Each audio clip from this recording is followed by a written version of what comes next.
One morning, Gordon was in the yard taking on a large supply of coal.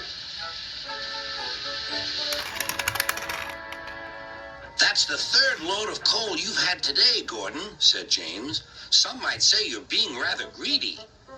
"I'm an important engine," replied Gordon. "Important engines need plenty of coal, but I doubt if you would understand that, James."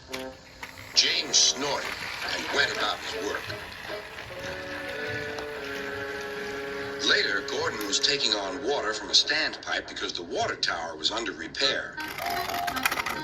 "I wouldn't drink too much of that water if I were you, Gordon. It might give you boiler ache."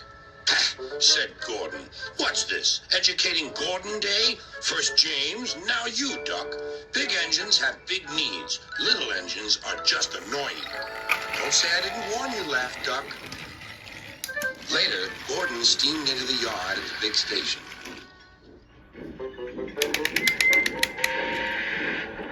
"That's what I need," exclaimed Gordon.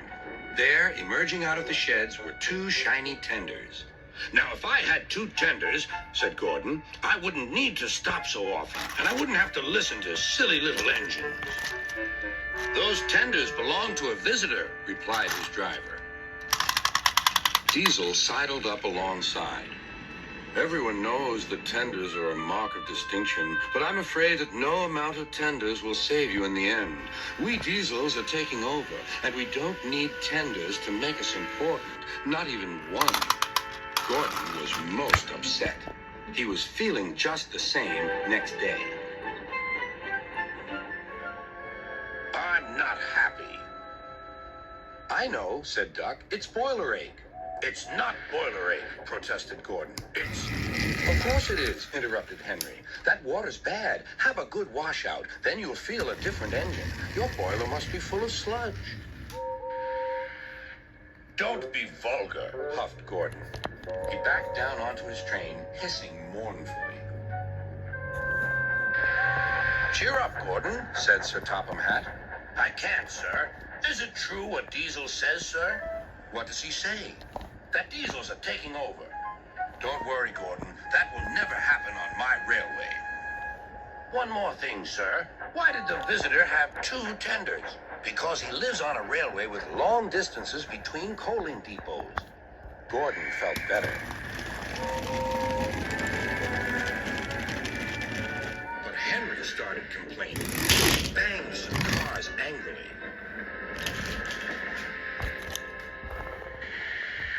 "I always work hard enough for two," he puffed. "I deserve another tender." Duck whispered something to Donald. He was going to play a trick on Henry. "Henry," he asked, "would you like my tenders?" "Yours? What have you got to do with tenders?" "All right," said Duck. "The deal's off. Would you like them, Donald?" "I wouldn't deprive you of the honor," replied Donald. "It is a great honor," continued Duck thoughtfully, "but I'm only a tank engine. Perhaps James might—" "I'm sorry I was rude," said Henry hastily. "How many tenders have you, and when can I have them?" "I have 6, and you can have them this evening." 6 lovely tenders, chortled Henry. "What a splendid sight I'll be." Henry was excited all day. "Do you think it will be all right?" he asked for the umpteenth time. "Of course," said Duck. "They're all ready now."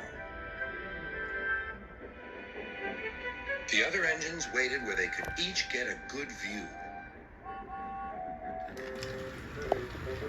But Henry wasn't a splendid sight at all.